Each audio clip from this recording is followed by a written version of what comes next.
Hey friends! What a wonderful day, right? The sun on your skin, the wind in your hair, a song playing on the radio. It's perfect for a road trip. And that's exactly what we're going to do today. We're taking a road trip across the United States of America to see where theater progressed after the end of World War I and World War II. We'll be looking at dramatic developments, theater troupes, and pivotal playwrights. By the end of today's lesson, you'll be able to describe the theatrical postmodernism movement, identify 4 American theater groups, and list 6 American playwrights and their significance in the world of theater. So hop in the car and let's get started on our road trip through American theater!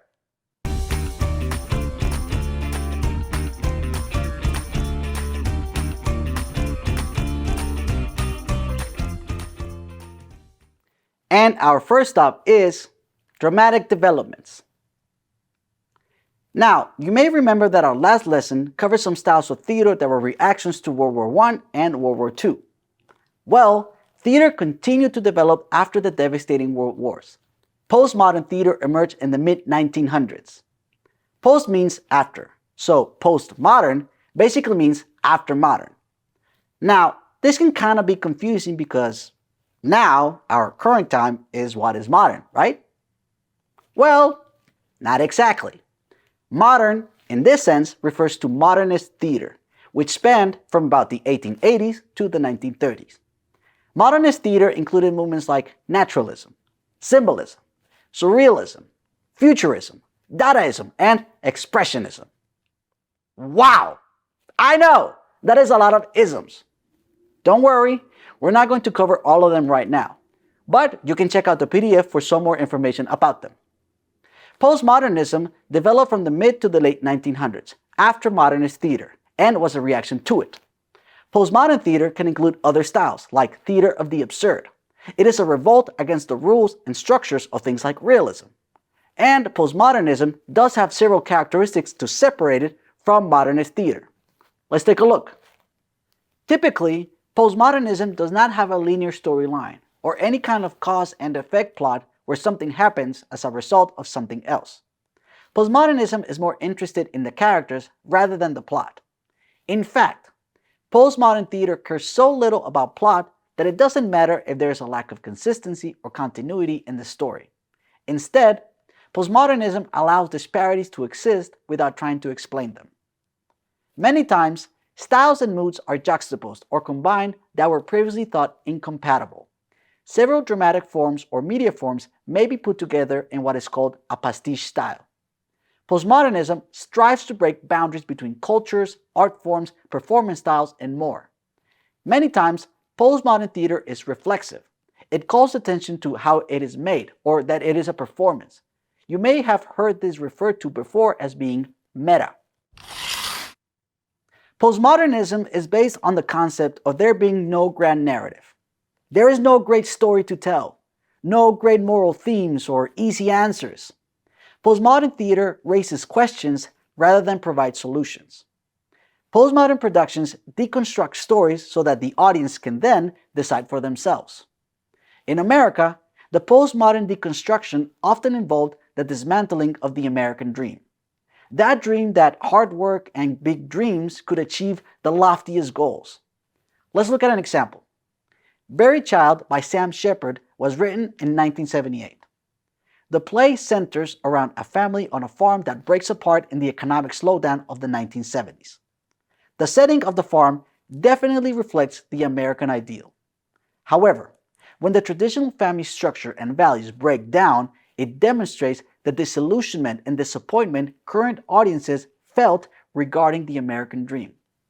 And speaking of breaking down, we better hop back into our car so our road trip doesn't break down as we go into theater troupes. During the 1900s, theater troupes flourished in the United States.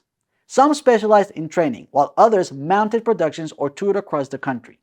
One of the most famous was the group theater, founded in 1931, which included playwrights, actors, directors, and producers. The goal was for them to be a true ensemble, thus the name the group theater. The group theater provided major contributions to American theater. They were highly disciplined artists with a forceful, naturalistic style of performance. The members included some of the most famous practitioners, who later created their own acting and directing techniques, and also their own methods. Although they were highly acclaimed, the group theater only lasted 10 years. They disbanded in 1941 due to the impending World War II, the lack of funding, the opportunities in Hollywood, and one that I'm sure we can all relate to, not getting along with one another. Even though the group theater dissolved, several members still wanted to work together, so they founded another group called the Actors Studio in 1947. The Actors Studio is probably best known for developing and teaching method acting. You may have heard of this acting style before, but if you haven't, don't worry. We'll be covering this acting style and more in future lessons. The Actors Studio provided training for its members. The actors worked together to experiment and refine their craft. The private space allowed for them to experiment without the pressures of critics or commercialism. Another group that also didn't care about commercialism was the Living Theater. Founded in 1947, the Living Theater is the oldest experimental theatrical group in the United States. The Living Theater produced avant-garde shows in New York City in small or unconventional locations. They even performed in places like prisons or streets. At times, company members would live together to create productions collectively. The Living Theater was known for its radical work with political themes. In fact, their work was so radical that when they went on an international tour, they were imprisoned for months and then deported from Brazil. This didn't stop them though, because the Living Theater still exists to this day.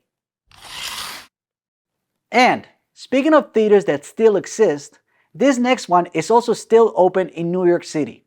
La Mama Experimental Theater Club was founded in 1961.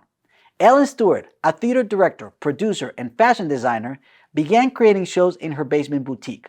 She focused on young playwrights and new works. At times, she housed and fed playwrights and directors. La Mama was designed to be a nurturing space for emerging writers. They could, and still do, stage their works without fear of professional critics. Wow! That's really making me want to drive straight to New York to watch a show at La Mama. But before we do that, we have to look at pivotal playwrights.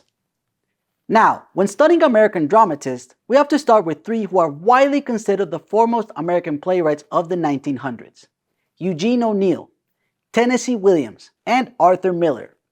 These three were prolific playwrights who helped to shape American drama. Eugene O'Neill's plays were some of the first to introduce realism to American theater. Typically, his works were tragedies. Long Day's Journey into Night is considered one of the finest U.S. plays from the 20th century. But hold on, because Tennessee Williams' A Streetcar Named Desire is also widely thought to be one of the best 1900s American plays. Tennessee Williams also wrote a lot of tragedies, drawing upon his unhappy family history. He introduced a new distinctive style called plastic theater in his works. Plastic theater uses external elements like lighting, props, sound, stage directions, costumes, and more to represent themes and characters' state of mind. For example, in Glass Menagerie, a tiny glass unicorn symbolizes one of the characters. This acclaimed play and others from Tennessee Williams have been adapted for the screen. And he's not the only one whose work has been brought in front of the camera. Not only have several of Arthur Miller's plays been adapted into films, he also worked as a screenwriter. Many of his plays focused on themes of disillusionment and deconstruction of the American dream, with the styles bridging the gap between modernist theater and postmodernism. His play, Death of a Salesman, ranks up with O'Neill and Williams' works. Now, let's move from the mainstream to the avant-garde. Maria Irene Fornés, a Cuban-American playwright, was a recognized force in experimental theater in New York. Her works influenced a whole new generation of playwrights in the late 1900s. Her play, Fefu and Her Friends, experimented with deconstructing the stage into 4 locations. The audience was then divided into 4 groups and rotated through each scene until the cycle was completed. And while we're talking about cycles, we have to mention August Wilson, who is best known for his series of 10 plays called The Pittsburgh Cycle or The Century Cycle. August Wilson's works focus on the African American experience and heritage of the 20th century. After he died in 2005, the New York Times referred to August Wilson as the theater's poet of Black America. As of 2022, 2 of his plays have been adapted into critically acclaimed films, and more are in development. And while we're on the subject of critical acclaim, David Henry Hwang is a critically acclaimed playwright of the late 1900s to the 2000s. Many of his plays focus on themes of the Asian American experience in the modern world. His award-winning play, M. Butterfly, was the first work written by an Asian American playwright to be produced on Broadway in 1988. It was also the first play by an Asian American playwright to win the prestigious Tony Award. What a great way to end our road trip across American theater! Before we hop out of the car though, let's do a quick review, starting with dramatic developments, including a description of the postmodernism theatrical movement. Theater troupes, like the Group Theater, the Actors Studio, the Living Theater, and La Mama Experimental Theater Club, and pivotal playwrights such as Eugene O'Neill, Tennessee Williams, Arthur Miller, Maria Irene Fornes, August Wilson, and David Henry Hwang, and their significance in the world of theater.